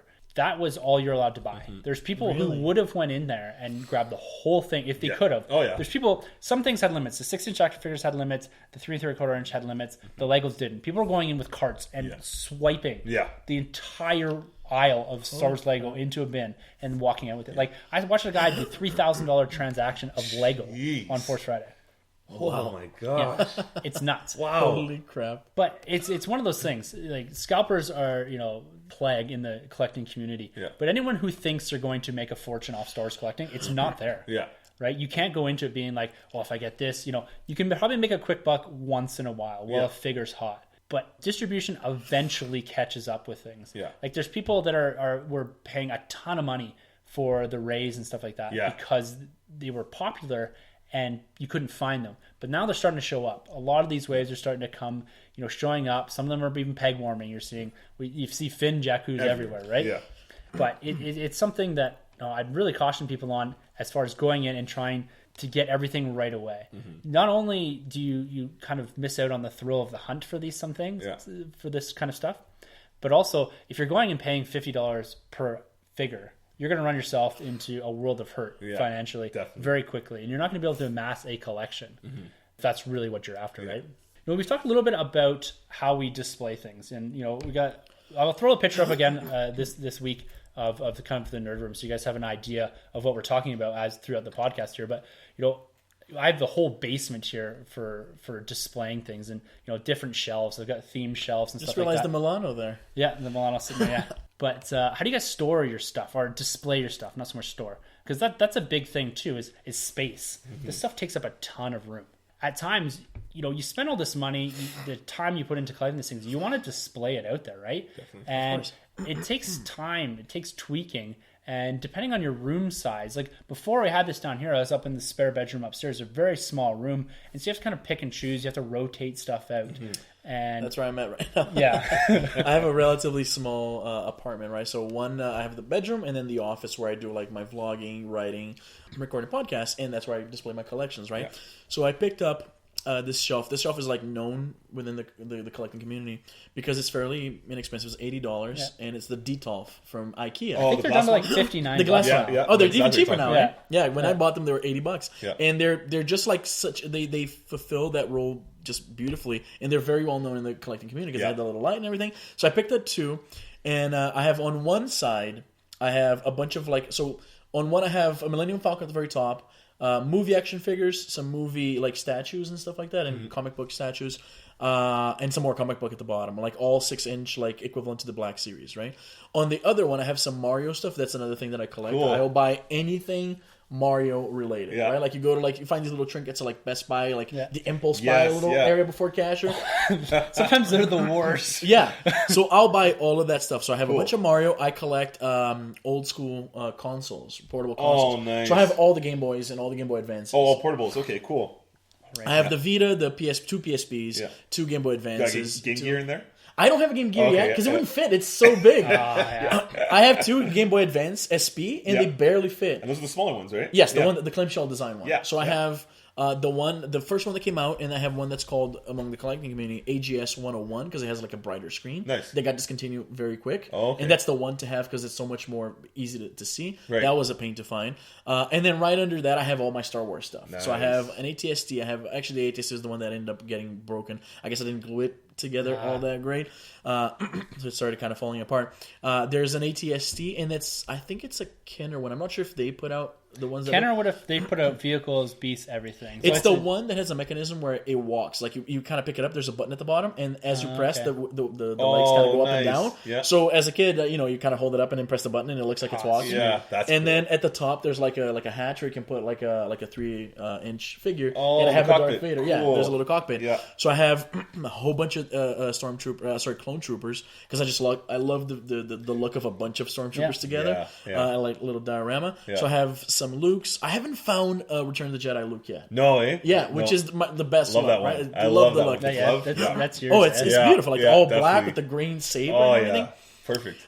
So I have a Boba Fett. I have a Qui-Gon that the saber actually lights up. And it's funny because the arm is like, imagine a figure kind of like this, or actually more accurately, like this Jar Jar Binks we have here. It's a 3 1/4 inch. You said? 3 3/4. 3 3/4 inch figure. And then this arm, the right arm, there's no articulation at all. And right at the hand area, it's like really big and bulky to accommodate for like the light and the batteries. So the way they disguise that is because he's wearing robes, right? So it looks like the robe is like dangling down. Yeah. So it lights up, and it's that already because when I first bought him, I turned it on and like left it there. So like you have the lights from the display case and like a single like lightsaber on. Several R2s. I got a 3PO. I got what else? Akbar. I have. There's quite a few. It's nice. Like I lost all of my action figures from when I went to the States in 1999 when Episode 1 came out. Mm-hmm. So I set out to like kind of recreate that same collection I had. Nice. Yeah. So I haven't been there in a while, and even every time I go, I can't pick up like one or two, especially because these ones are so much more affordable, right? For sure. I think they're like $12 right now. Yeah. So I always pick up like quite a few, and then at the end when I finish setting them all up, there's like just a whole bunch of like plastic and like card backs on like the bubble wrap, and because you buy some of these figures and they have more than one gun, right? Yeah. And some of them, you probably know this. Some of them are from a line that you can actually use those as some kind of like tabletop game. Oh, really? Because they come with dice. Oh, okay, yeah, I know. Interesting. They come with dice, and they come with these cards that have attributes. So like their speed, or I barely looked at it because I collect them, right? Yeah.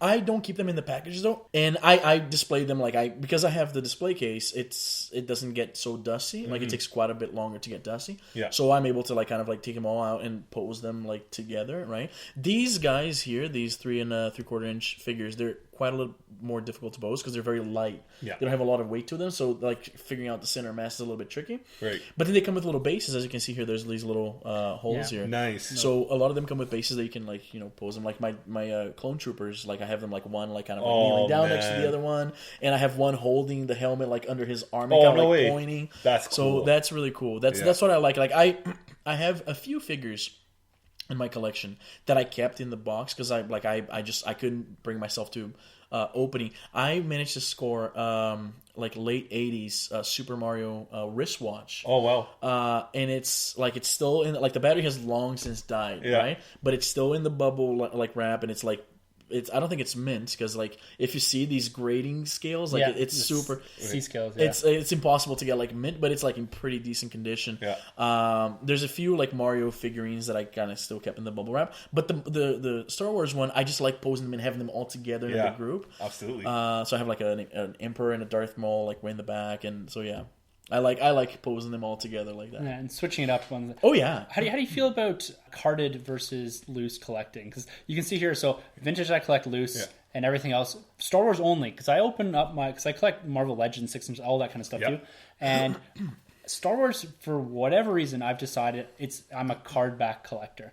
They have to be mint in box, and that's the way. From the Funko line to the 3 3/4 inch to the 6 inch, all of the ones I have are all what you'd consider mint in box. Yeah. How do you guys feel about that? Are you more about getting? Because it sounds like, Izzy, that you're more about getting out and posing these things. And I struggle with this sometimes. Sometimes I come down here, I'm just I just want to open all these out and pose them all, and put up little scenes and stuff like that. But I just can't bring myself to opening anything. Yeah. I guess once you've gotten used to it. How do you feel about that? Well, with me, I keep the Black Series in the box. Marvel Selects in the box. My Marvel Legends. They love Marvel Select, by the way. Oh, they're great. They're absolutely great. Absolutely great. Perfect. They're perfect. I open mine though. I open all my Marvel Selects too. I love the box. I just love the way the box looks. So yeah, and I have a nice kind of Absolutely IKEA shelf that I keep them in. So my DC animated collectibles, I keep those in the box. But my DC collectibles designers, I'm taking those out because I kind of add paint apps and color them. So I'm going to pose those guys because they have decent articulation. So other than that though, Star Wars is in the box for me. Yeah. How about articulation? Because we went from vintage action figures, which have 5 POA. Yeah. We went to almost super articulated by the time you got into Beyond the Power of the Force, into kind of the prequel era figures, where you're having the knees, the ankles, the wrists, the everything, the heads, the head, the neck, and some of them the battle droid here. And then now we're moving back towards, with the Force Awakens 3 3/4 inch in particular, very low articulation, 5 points of articulation. They look a lot like the vintage action figures, but they're just more detailed. Yeah.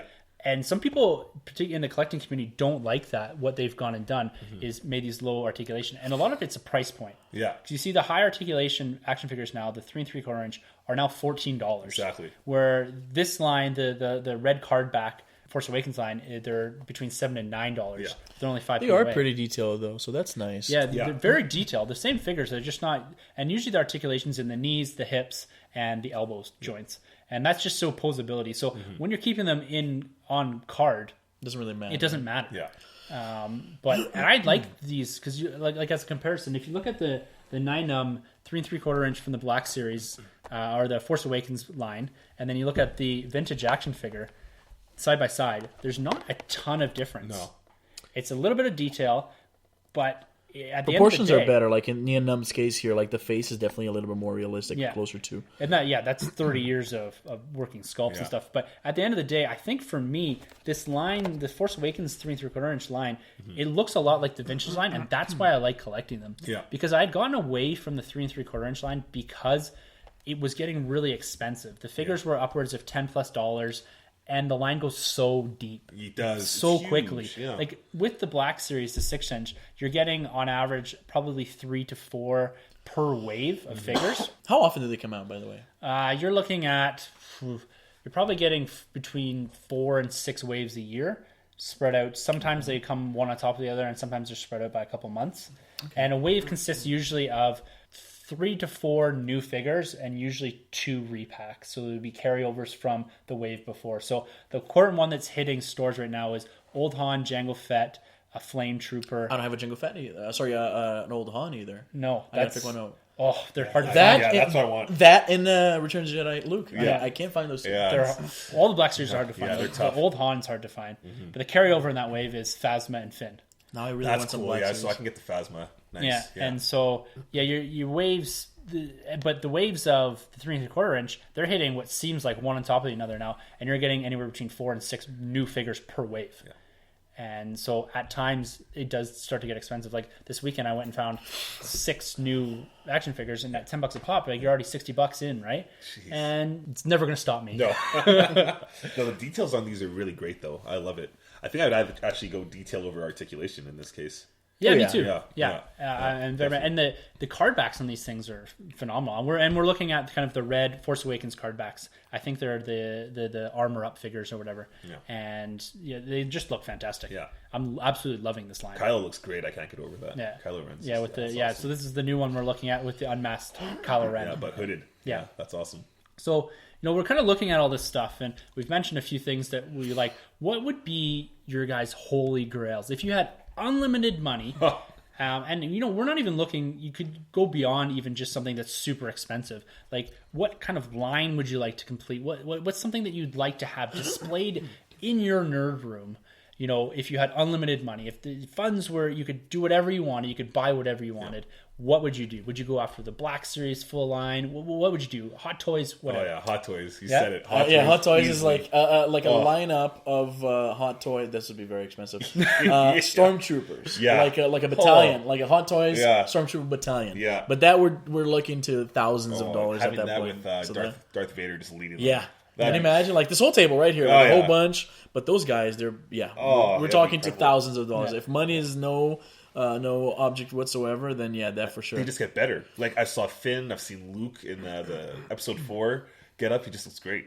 It's incredible. what they do. And that's one thing that I'm not into. It's the barrier for entry there is financially it's just too high for me. It's too much. Yeah. It's That's why I something- only have one that was given to me as a kid. Yeah, they're exactly. pretty pricey. But I know some people that do collect them, Yeah. and they're as into it as you would be with a 3 3/4 inch, Yeah. except for your price point is $300 to $600 Yeah. per Yeah. Hot Toys, and these things drop like crazy. Like the Force Awakens dropped all at the same time. Yeah. It was Kylo, it was Phasma, it was the Stormtroopers. Everything came at the same time. And you look at $300+ per figure, but Hot Toys is something I get into. But for me, it would be going back and completing the vintage Oh, cool. line. I'm about halfway through it here, but it's Only halfway through. yeah, I got about 50 or 60, so maybe 3/4 of the way through, 2/3 of the way through, maybe of I guess 93 to 96 of them. Some of them are really hard to get, but I'd like to go through and have almost like a mint loose collection of these. Okay. And then even going back, I'd love the early bird package mint in box. Oh yeah. And the other thing, and it's just something I haven't got around to, is a vintage AT or AT-AT or AT-AT, Yeah, whatever you want yeah. to call it. I see you have one back there. That's Which a line Lego is that? one. That's a Lego. I couldn't Yeah. tell from back here. Yeah, so I don't have any. That's my favorite vehicle from my favorite battle from my favorite movie of Star Wars, and it's something that I've been. Those things showed up. It was. It's Man, these movies, it's incredible. I remember watching that, and Return of the Jedi was the first one that I saw, right? So getting dropped into Return of the Jedi, it's a little confusing, but at the same time, I knew right off the bat that, wow, this is my shit right Yeah. here. Like, I'm loving every second of this. yeah. Yeah. So, like, A New Hope was like, this is still pretty cool, Yeah. but when you see some of the vehicles, and, like, the AT-AT it's so... You play Battlefront, right? yeah, oh yeah. Yeah. And I remember one of the big things, 'cause I think that was the very first game that I can recall, definitely, that you could actually pilot the AT-AT. Yeah. In the new one, you can. Oh, which because they kinda captured that scene. Oh. because they are a base. Them like the AT-AT is like a moving base, so Yeah. you can like spawn from it. You can capture one. Oh like, yeah. Yeah. So yeah, no, the AT-AT is definitely. I mean, it's the biggest one aside from like the Star Destroyers, right? Yeah. No, it's a cool one. Like, how big is that? The one that you're looking for, the vintage one, was that by Kenner? Yeah, it would be Kenner, and it's about the size as the Lego. It's probably a bit, maybe. I thought it was bigger. It is bigger. I've seen the videos. It's about half a size again, probably bigger than that. And they're not overly expensive. Mm-hmm. It's just finding one that's has all the pieces to it, is relatively in good condition, and you're looking at probably $300, $400, $500 or something like that. And, Hasbro has one of those now. Yeah. Don't they? How about those? Would you go for those? Or did you want vintage? Probably. Well, I definitely go vintage. I've looked at stuff like that, and there's probably like 4 or 5 different Hasbro ones that have been put out throughout kind of the last 10, 15 years or so. Yeah, but it's the vintage one I want to go back. Whatever it is, it's interesting because you mentioned the first one you saw was Return of the Jedi, and because of our age, we were kind of born more or less during or right after that Star Wars came out. So we didn't have this as a child. Oh, no. This was something that was introduced to us in kind of your early teens, right? Exactly. Yeah. And it was more with, like we had mentioned, with the special edition and stuff like that. Or it was introduced to you by when the VHS started coming out. Because once it disappeared from the theaters, it was gone, right? Oh, yeah. Yeah. And so this affinity I have for the vintage series kind of goes back to the story I was telling. I don't know if I actually told it on here or not. I saw my uncle, he had it on his wall. Yeah. And it was... What did he have? He had the Darth Vader vintage collecting case head opened. I see there. With it's got a carrying case, so it's got all the figures I've seen and stickers that. and stuff. Yeah. You can take a look at it after. And he had it displayed on the wall. And I remember looking at it, and this was probably around 2000 or so. I remember looking at it being like, this is one of the coolest things I've ever seen. And coming from a world... When you're a kid and you see an adult that has that stuff, it's just the coolest Oh, thing. yeah, right? Yeah, Absolutely. yeah. And that's what really kicked it off, this vintage thing for me. And that's like, I told the story about my dad going and getting it and giving these to me. And I thought it was the coolest thing, just the way it was displayed and how it looked. And that was, again, the kickoff. And I've loved the vintage stuff ever since. That's awesome. And I think it's really cool to have in your hand something that was manufactured and produced and put out to the public in 1978. Yeah, that's true. And this is something that, although I wasn't fortunate enough to have the experience of playing with these as a kid, so I'm not connected in that way. Yeah. Wait, so you never played with Star Wars? I did, but it was Power of the Force 2 stuff. Gotcha. Right, You're talking about Yeah, vintage the specifically. vintage, Gotcha. yeah. I was too young to. These were long gone by course. the time Yeah. I got into actually physically playing with Star Wars toys, and it was the Power of the Force 2 that I got into first. But yeah, the vintage is what I'd go back and collect if I had money that I could just spend on anything. Yeah. And I think and I'd go back and do the same thing with the art and the posters and stuff like that. I'd go back and grab, some of the old Star Wars posters and display all them stuff. Like that's just, I don't know. The vintage just has a special place for me, and that's really what cool. I'd go back and collect. Yeah. You guys into the comics at all? Star Wars? Yeah. The new stuff that's coming out now? Any like of the it. new canon? I read, it's been a while since I read the classic ones. I read Heir of the Empire, close to a decade ago. My wife got me the trades, like the paperbacks. Nice. For Heir of the Empire, there's a couple Boba Fett ones too. I started reading the new Marvel line that's like the new canon. Oh, yeah. And it's pretty decent. Yeah. I was a little taken aback when I found out that most of them take place between episode 4 and episode 5. Right. So I was expecting, I'm reading them, and in the beginning, there's not a whole lot of references, so you're thinking you're seeing something after Return of the Jedi. Yeah. And then you see, Vader coming up, and then you know that the characters still don't know that, Vader's Luke's father, and stuff like Exactly. that. But it's pretty good. The art is great. Yeah. And because Disney owns Marvel and Star Wars, it makes perfect sense that they would, Synergies. put those... Exactly. Oh, It's yeah. perfect, right? Oh, yeah. They didn't spend those $4 billion. I guess it's $8 billion when you count both Marvel and Disney. But they are getting their money's worth. So Definitely. the comics are pretty good. Yeah, you doing both Darth Vader and Star Wars, or? I haven't read the Darth Vader Oh, okay, line yet. okay, cool. I read the Star Wars. I'm reading Star Wars. Nice. I have the Darth Vader one. I haven't Yeah, started it's it great. yet. It's great. And they're almost a tandem series. I would highly recommend reading Darth Vader. It's one of the best comics out there right now. Yeah, I have it. I just haven't started it yet. It's awesome. Yeah, have you ever gone back and read any of the original comics, the 77 Marvel comics? The ones that are based on novelization, right? So there's the first 6 in the series are a retelling of A New Hope, and then you've got what was essentially the entering. I think issue 7 is the first EU story told. This first story told outside of a movie, and then these build, and then you have the retelling of Empire Strikes Back, and then subsequently Return of the Jedi, and then you have these stories that infill in between, and then after Return of the Jedi, you had the kind of take off of the novelization and stuff. And like those were still the Dark Horse comics, right? No, that was Marvel that held those. No, you're right. The very first few ones. Yes, I remember. The first 107 issues were Marvel. I believe. That's so cool. And then they lost basically Marvel after the Return of the Jedi, it dropped right off there, and then Dark Horse in the early 90s picked up the comic rights. That's the ones I had. And that's along with when you get Timothy Zahn writing, and and we talked about this in episode 5 about the new Star Wars canon and stuff like that. And it's really from there. So that's something else I'd go back. And I've gone back and I've collected, I think, about 50 of the comics from that era, that 77 era, trying to get all 107. That's so cool. So then issue number 1 is a big one for me that I want to get. I still remember the picture. Yeah, the kind of like the reimagining. Oh yeah, that's the one right there. Right there, yeah. It's a replica, but it's not the actual number 1, because the actual number 1's going for God knows. upwards of $8,000 to $1,000, something like that. 800 to it's in good condition, graded and that sort of thing. Izzy, it's been fantastic having you. No, this is absolutely great. Coming, man. Thanks for having me. This has been great. Yeah. It's not every day that you get to speak about these things with people who care about this stuff as much as you do. You know Absolutely. what I mean? Yeah. And that's the fun thing about doing this kind of stuff is that it's enjoying talking. It's talking to people that have the same love and passion about these types of things, and it gets you excited, gets you pumped up. Like I'm ready to go out to Walmart right now. I want some Black Series now. I keep looking at this guy. I'm like, you know what? Maybe I can't have like a whole Hot Toys battalion, but Black Series, that's a lot more doable. Yeah. But why don't you tell the listeners where they can find you?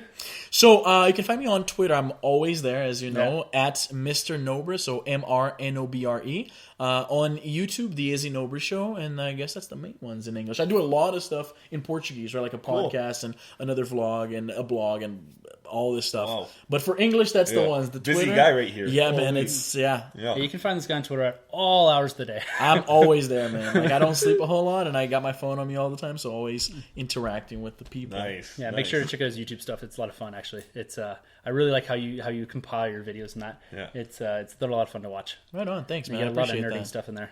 Yeah, it took me a while. My first couple of videos, oh boy. Oh yeah, they're rough to watch. Recently, I did like a special because my channel actually today is the 8th. My channel completed 10 years on YouTube. I've been on YouTube for a while. Wow, 10 years. man. That's yeah, awesome. man. It was crazy. And I was doing kind of like a reaction to my very first video. Oh yeah. So the quality's terrible. The audio, there's a lot of that whole ease of speaking to a camera wasn't there yet. Yeah. So it was a little bit hard to watch. Wow. So now I like to think I've polished up my work a little bit, so it's a little bit more watchable now. I think it's fantastic stuff, and I'm hoping that someday the Nerd Room will get there, because even we're only 12 episodes in here. You go back to episode 1, and it's you learn. It's like learn as you go kind of thing. It's great, yeah. But again, guys, I love talking Star Wars. We're definitely gonna have to come back and revisit some of this. Yeah. As always, there's tons of stuff to talk about here. That's the beauty of it. And I'm assuming and I'm hoping that we're gonna get a Force Friday type of event for Rogue One. Well, there's that. I know we're next wrapping year? up, but there's a little leak of a trailer. Was there? There's a little Sure? leak tease. Whoa. Yeah, we'll check it out after. There's a little tiny leak. Yeah. Okay. Yeah, we'll have to. Yeah. Check this out. But Yeah. if they do a Force Friday thing, I'm proposing. Well, they gotta. They have to. They have to. Well, they made like $1 billion in like a day on that Force Friday thing. Tons of money. Oh, yeah. But what I'm proposing here is maybe we'll go out. We'll take the mic out. Maybe do a bit of live showing. That'd be cool. I gotta bring my camera. Do a Yeah. vlog. Yeah. Oh yeah, that'd Definitely. be awesome, right? Yeah. So definitely. Again, we're getting together, and we're gonna I'm gonna commit us to a Force Friday. Yeah. Podcast, Yeah. vlog, whatever Yeah, you want to definitely. do. That'll be awesome. And Looking forward to it. excellent. All right, guys. For the Nerd Room, I'm Tim. I'm Troy. And I'm Izzy. Thank you for entering the Nerd Room. This is usually where Sanjay would do the door thing. Yeah, that's it. Yeah. There's something's missing here. Yeah. Sanjay, we'll splice that in. Anyways, we're out. Don't forget to subscribe and rate and review us on iTunes. You can find our hosts Tim, Sanjay, and Troy on Twitter at TheNerdRM, 1912 Podcasting, and Troy, the Boy, 87.